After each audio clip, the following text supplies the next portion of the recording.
I'm going to show you the exact science to mixing perfect low end. First, we need to acknowledge low end is difficult to mix, and it's difficult to mix for mainly two reasons. Low frequencies have narrower ranges of pitch. So from 55 to 110 Hz is an octave, an A to an A. The same way 440 to 880 Hz, much more range of frequency is an octave as well.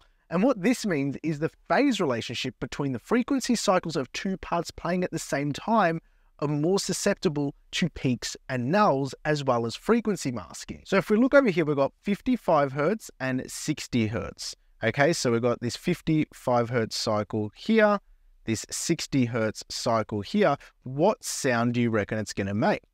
Well, we're in phase at the start. That's good. We're in phase, we're in phase, we're in phase. And then here we are out of phase. So what ends up happening is we can actually listen to these peaks and troughs. Take a listen to this. And you can actually see it in the summed waveform where you got a peak here of them when they're in phase and an out of peak there. Now, you're not necessarily going to have two fundamentals in a mix that close together, but the sound of a kick drum or the pitch of a kick drum or the way something is designed in its sound, if it's a couple of cents higher or lower, as you go through different registers, even in a chord progression, the kick is going to sound louder or softer. And this is something we contend with in low end. And I even did another example with 55 and 82.5 Hz, where 82.5 Hz is right between the middle of that octave, and you still get that similar wubbing. It's not as obvious because it's not completely adjacent frequency, but you still get it a little bit, and you can hear it here. It's almost like a beating between the two frequencies that it's bouncing back and forth between. Now, these are static sine waves we're playing, but it's just purely example-wise, and it's just important to acknowledge the way frequencies work in the low end because they're long waveforms, and long waveforms with narrow ranges of pitches. So it's really important to understand that. The second reason, which I've got set up here, is based on human hearing, we drive lower frequencies louder in mixes to get a relative balance. Typically, if you look at a spectrogram, there'll be more low end than there is top end, and that is because it's just how our ears naturally perceive frequencies. The problem is excessive lower frequencies, or what we can look at and observe as slower oscillations in a waveform, are the most prone to audible distortion via dynamic processing. So let's look at just a simple dynamic processor, a mastering compressor here, okay? Now we've got a 100 Hz sine wave happening, and there's a third order harmonic. That third order harmonic is happening because the attack and release times are moving faster than the oscillations of the frequency. Now, if I bring this up to 400 Hz,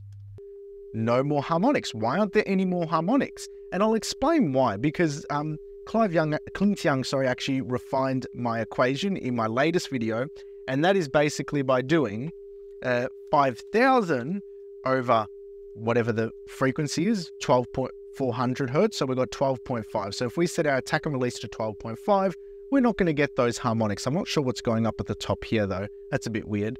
Now, let's go to 100 Hz again. Now, how do we get rid of this third order harmonic? Well, we have to slow the attack and release time down to, I think, around 100. Let's have a look. 5,000 over 100, 50. So we're going to have a 50 millisecond attack, 50 millisecond release, 50 on that release, and then the harmonics are severely reduced. Okay, so if we copy that onto a B version, we go back to here, 12.5, 12.5, 12.5. Okay, we go A or B. Okay, so those harmonics are reduced because the attack and release time are much slower. Now, if we want to introduce harmonics to that 400 Hz sine wave, all we have to do is go faster than this. So if we go faster than this, we get those harmonics. If we go slower than this, we lose those harmonics. Now we've noted that we've got a bit of an issue because when we're doing contemporary music, we want it to be quite loud. We want to drive it, which means we need fast-acting compressors or limiters or clippers or processors which react with speed. And if it's reacting with speed, it's changing the waveform. And if the waveform is moving slower than the speed of change of the amplitude, then you're going to introduce harmonic distortions. And if you introduce harmonic distortions, that's not good, thus making low end difficult to mix. That was a really long-winded way to get to the end there, but we need to keep moving. So I'm going to jump in to the next session, and this is actually a mixing session from scratch. We're going to go through step by step every detail, which is going to be fun. It's just going to be fucking fun. It will be fun. All right, so what we're going to be doing is we're going to be mixing the low end for this song. I've got the session back at the raw, like bass levels, the way my assistant sent it over to me. So we just got the kick, the bass. We're going to get these two to gel really well with everything. This is the mix before we touch anything.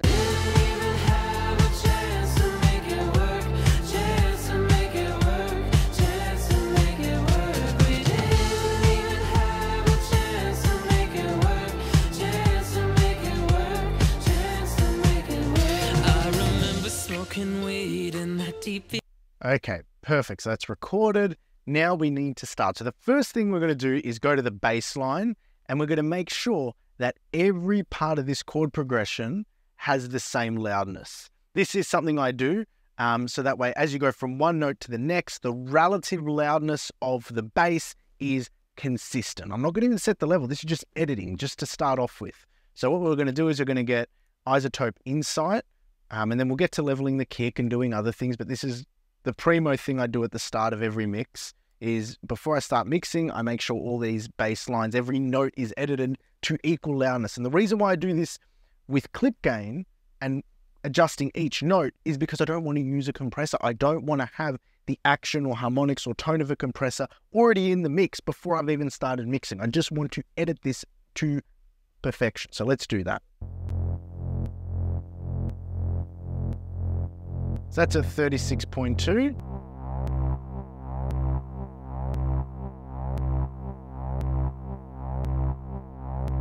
And that's at 35.5. So I'm just going to bring this up 0.7.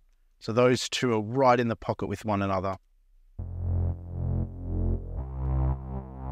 It actually starts on the upbeat of the bar before. So we're just going to go into grid mode, drag that back.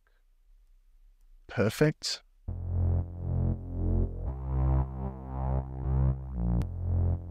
Okay, then get these two here.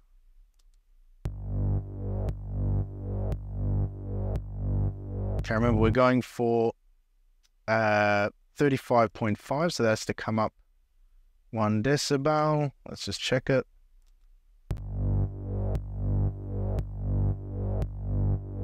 Perfect. So let's go this next bar.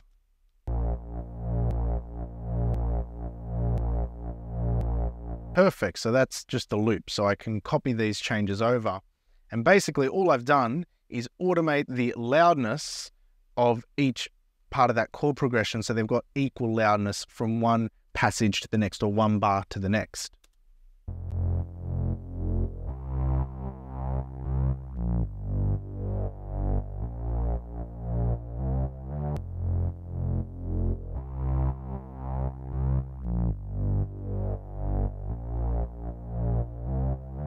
Perfect. That's all where we want to start. Now, the next thing to observe is we're going to fit a kick drum in here as well. So where's that kick drum?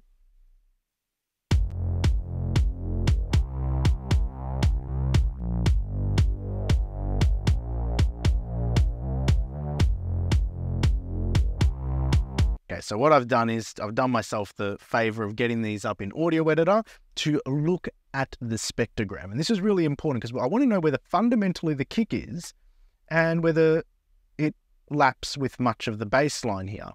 So let's look at this kick drum here. So if we zoom into this kick, we have the initial transient, which punches around 88 to 400 hertz. That's where that initial transient is. But the sustain and the body of that kick is down low. It's around 33 to 60 hertz. So it's quite low. Now, where's 33 to 60 hertz in this bass line? That's really what I want to know. So let's zoom in here. Actually, we can zoom in over here and open that up so we can get a more granular look at all of this. Now, 33 to 60 hertz would be there to there. So it's right. So the fundamental of that kick drum, let's just move across. Is it across all the fundamentals of the bass? Yeah, that main section where the bass line is pumping is across, where the kick, is hitting is across all the fundamentals of the bass. So what I'm going to do is I'm going to pick this third part of the progression here because that's a smack bang in the center of where that fundamental is and aim to get the fundamental peak of the kick and the fundamental peak of the bass at the same level. Now, this isn't where it's set and forget and that's the perfect level. It is just a starting point. It's just the starting point from where we're going to mix from. So what I'm going to do is I've got the kick drum, I've got the bass. Let's get the bass playing and then we'll get the kick drum playing and we'll level these together. So let's get the bass going. So what we'll do is we'll just play the bass on its own now and we'll aim to get that low fundamental here and meter it where it's hitting.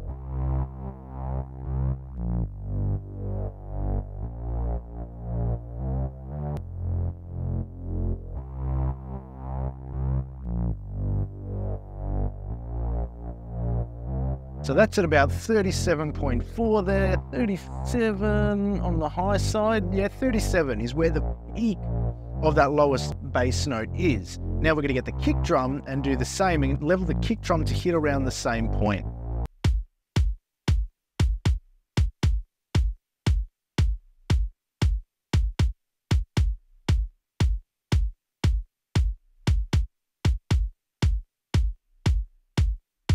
At the moment, the kick drum's sitting just at about 40 hertz at its peak.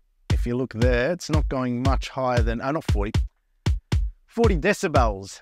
It's not going much louder than 40 decibels at its peak. So what we're going to do is we're really going to aim to get this at about 37. So the kick drum actually has to come up considerably in this mix.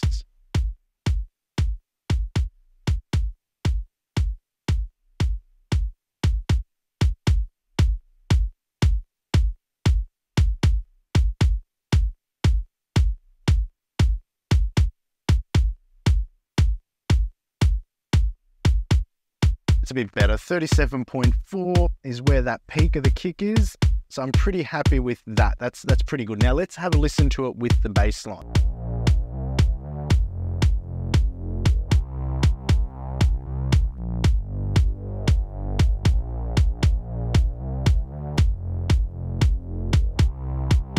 Something I want to take note of here in terms of levels, because we've brought the kick drum up, it's got quite a pokey or smacky tone to it.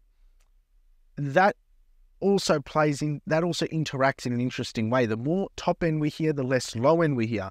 So what I'm going to do is I'm going to revert back to the original kick drum level, and instead of boosting the whole thing by 3 decibels, I'm going to get the SSL channel strip here and actually just use the low end here to boost this 3 decibels in the low frequencies.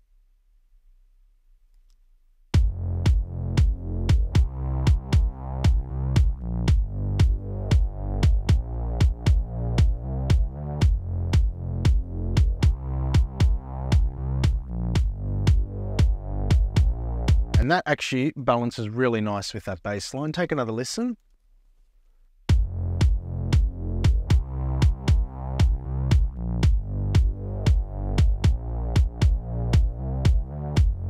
Now listen to it in context with the mix.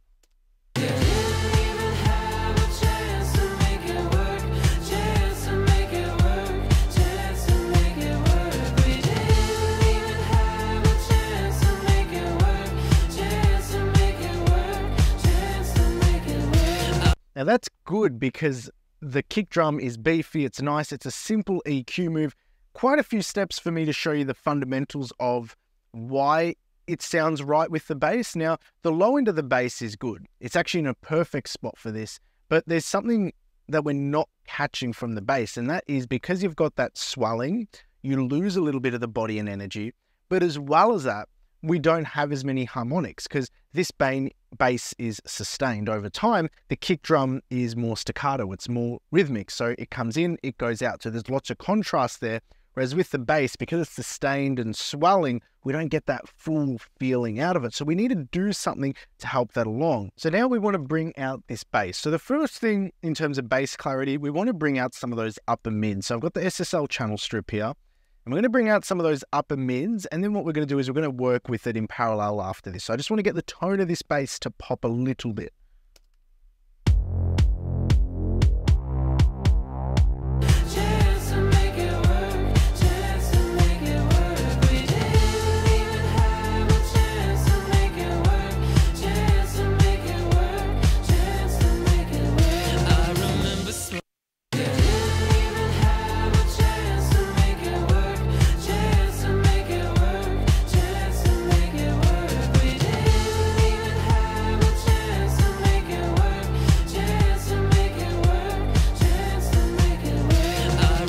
That's good. Now, all that's doing, I usually don't do a mid-range boost on the bass, but for this, there was space in the production or the other elements to bring it out. But mainly I was looking for this 3K. I just want to get some of those very high harmonics in the bass just to come through slightly. And that's going to help us have better clarity on it. And there's a thing also known as the phantom frequency, where when our ears hear upper harmonics, we can actually, it's this really weird thing. So you've got second, third, fourth order harmonics, or any upper harmonics.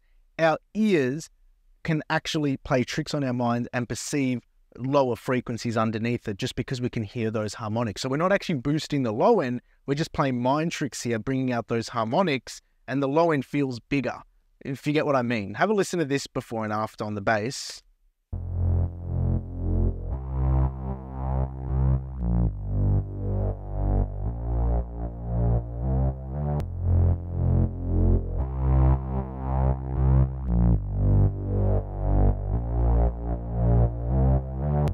Did you hear that? The low end felt bigger, but the harmonics were more. It happens, and this is why people like, drive the low end, drive harmonics, distort, saturate, because when you introduce those upper harmonics, the lower end ones are perceived better in the mix. But we're going to just flesh on this a little bit more. We're going to jam on this just slightly more, because what I want to do is I want to use a parallel chain on this to create a bit more sustain or density in the subs overall. So what we're going to do is we've got the stereo channel out. We're going to go into this stereo chain here. The first thing I want to do on this stereo chain is add the red plugin, which is, there we are. Now this has this really cool low end voltage lift. And what we're going to do is with this is we're going to drive into this and then EQ the low end and the top end tone in parallel. So what I'm going to do is I'm going to have this parallel quite loud for the sake of the blend it in post.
The thing I like about the drive in this plugin, and I'm going to do it again with the decapitator after this, is that it almost adds like this little soft bit of saturation over the swells or the peaks. Like there's almost a ceiling there and it grits as it gets louder, which is really nice in terms of thickness and weight. And you'll hear this in the complete mix as we blend it back in. But the next one I'm going to pick is Decapitator, and this is because the end style mode, I love the end style mode in Decapitator. Decapitator end punish on 1.5 to 2 has this really unique sort of limiting or limiter-like characteristic that adds this nice sheen to everything. Take a listen.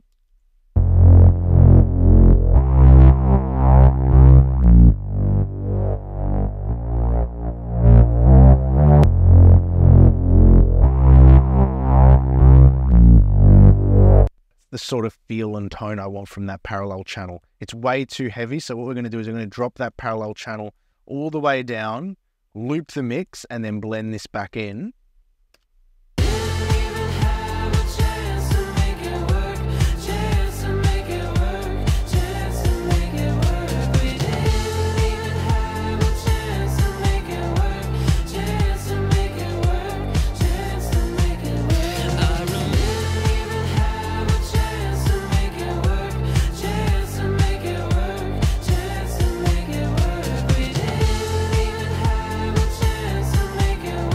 That's absolutely gorgeous. Now what we're going to do is we're going to listen before and after. And I haven't done the rest of the mix, but I don't really want to do the rest of the mix in this video. I will do it in a later one.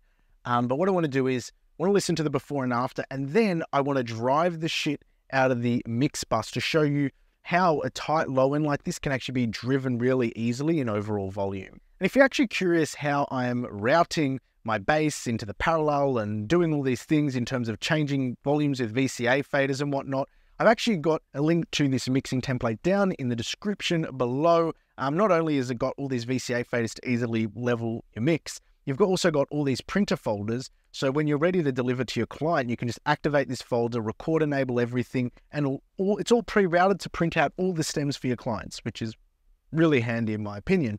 But anyway, back to the video. Turn this off, we're going to hear before. When I turn this on, we're going to hear after. So let's go with that. And let's just drag this up to the bass line, because that's where we did all of our lovely little work.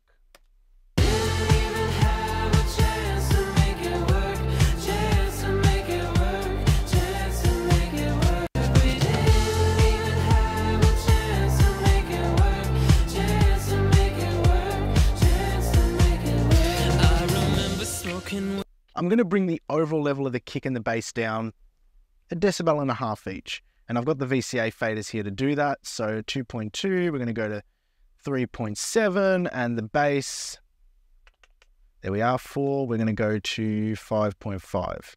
Let's have another listen quickly, before and after.